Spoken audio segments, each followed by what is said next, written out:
آل بلوچستان کی جانب سے سرزمین بلوچستان میں غلامان مصطفیٰ صلی اللہ علیہ وآلہ وسلم کا روح پرور مکین گنبد خضرا سے سیالکوٹ پنجاب سے آئے ہوئے ڈاکٹر علامہ سلیمان مصباحی نے فکر انگیز خطاب کرتے ہوئے بتایا، صلاۃ والسلام علیک یا سیدی یا نبی اللہ وعلی آلک واصحابک یا سیدی یا نور اللہ۔ ٹھیک ہے جی، اور اپنا مزاج بنائیں، جب بھی درود پاک پڑھنے کی باری آئے محبت سے پڑھا کریں۔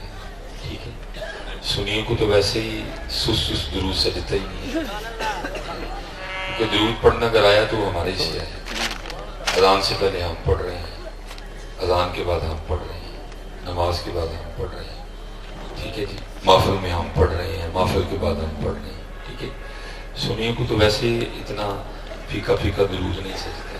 ٹھیک ہے، اس لیے اپنا مزاج بنائیں، جب بھی درود پاک پڑھنے کی باری آئے محبت سے پڑھا کریں۔ ویسے بھی حدیث پاک میں بھی موجود ہے کہ حضور نبی علیہ السلام خود فرماتے ہیں، آپ فرماتے ہیں او انت مجنون، صرف ذکر نہیں کرنا بلکہ ذکر اس انداز سے کرنا ہے کہ دیکھنے والا سمجھے کہ یہ دیوانہ ہو گیا تھا۔ اب دیکھیں نا، آپ کی سبحان اللہ کی آواز بلند تھی کہ درود کی؟ جیسے آپ نے سبحان اللہ کہا نا، ایسے آپ درود بھی پڑھا کریں، محبت کے ساتھ پڑھا کریں، جھوم جھوم کے پڑھا کریں، اور یہ عقیدہ رکھ کے پڑھا کریں کہ ہم پڑھ رہے ہیں اور محبوب علیہ السلام سن رہے ہیں، اور اس میں کوئی دوسری بات نہیں ہے۔ سنتے ہیں، بس ذرا تھوڑی سی ہمیں کمزوری آ گئی ہے، اب سنتے ہیں۔ حضرت مولا مشکل کشا رضی اللہ تعالیٰ عنہ فرماتے ہیں ہم حضور نبی کریم علیہ السلام کے ساتھ کہیں جا رہے تھے، تو کہتے ہیں ایک پہاڑ کے پاس سے گزر ہوا اور وہاں ہزاروں کی تعداد میں پتھر پڑے۔ اب حضرت پتھروں میں کوئی فرق تو نہیں کر سکتے، کیونکہ پتھروں کا ناک تو نہیں نہ ہوتا، پتھروں کے نقوش تو نہیں ہوتے، پتھر تقریباً ایک جیسے ہوتے ہیں، بس اتنا فرق ہے، کوئی بڑا ہوگا کوئی چھوٹا ہوگا۔ اب فرماتے ہیں ہزاروں کی تعداد میں پتھر پڑے تھے، ان ہزاروں پتھروں میں سے ایک پتھر کی طرف حضور نبی علیہ السلام نے اشارہ کر کے فرمایا، اے میرے صحابہ، یہ وہ پتھر ہے جو اعلان نبوت سے پہلے بھی مجھ پہ سلام پڑھا کرتا تھا۔ تو جن کو پتھروں کا پتہ ہے، آپ کے خیال میں ان کو آپ کا نہیں پتہ ہے؟ آپ کا بھی پتہ ہے، بس آپ تھوڑا سا یقین رکھ کے پڑھا کریں کہ ہم پڑھ رہے ہیں۔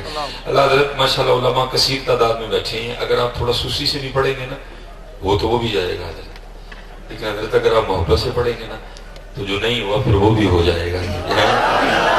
بڑی برکتیں ہیں حضور نبی علیہ السلام کے نام مبارک میں، صرف تھوڑی سی یقین کی ضرورت ہے، وہ اگر آ جائے نا تو پھر دیکھو، اقبال نے کہا نہیں تھا، قوت عشق سے ہر پست کو بالا کر دے، قوت عشق سے ہر پست کو بالا کر دے، دہر میں اس میں محمد سے اجالا کر دے۔ بس جب بھی درود پاک پڑھیں حضرت، اور دوسری بات یہ بھی یاد رکھا کریں کہ جو آپ کا درود پڑھنا ہے نا حضرت، یہ بڑوں کو پیغام بھی دے گا۔ اب یہ نہ سمجھا کریں کہ ان محفلوں میں صرف آپ ہی بیٹھے ہوتے ہیں، آپ کو کیا پتا کون کون بیٹھا ہے، کس کس ایجنسی کا بندہ بیٹھا ہوا ہے، جرمنی کا بھی بیٹھا ہے، امریکہ کا بھی بیٹھا ہے، انڈیا کا بھی بیٹھا ہے، وہ بیٹھتے ہیں، اس میں کوئی دوسری بات نہیں ہے۔ تو جب آپ حضرت جی محبت سے درود پڑھیں گے تو ان کے بھی کام کھڑے ہو جائیں گے۔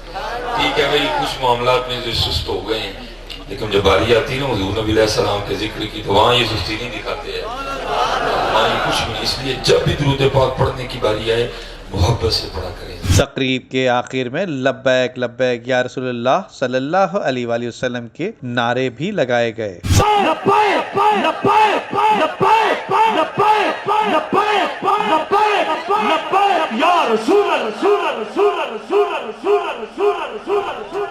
کیمرامین ٹیم کے ساتھ ندیم صدیقی، میٹرو 7 پاکستان۔